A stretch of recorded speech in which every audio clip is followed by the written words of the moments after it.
Hi all, ఈరోజు మనం గోంగూర పప్పు ఈజీగా ఎలా ప్రిపేర్ చేసుకోవాలో చూద్దాము.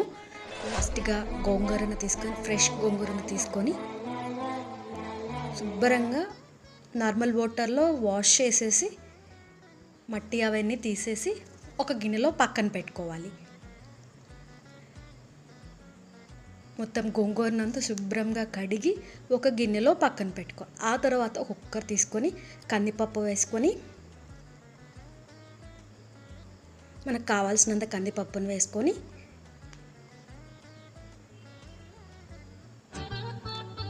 కందిపప్పును కూడా శుభ్రంగా వాష్ చేసుకొని వాటర్లో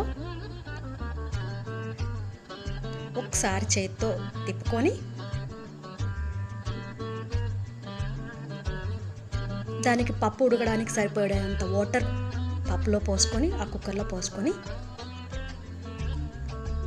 దాంట్లో కొంచెం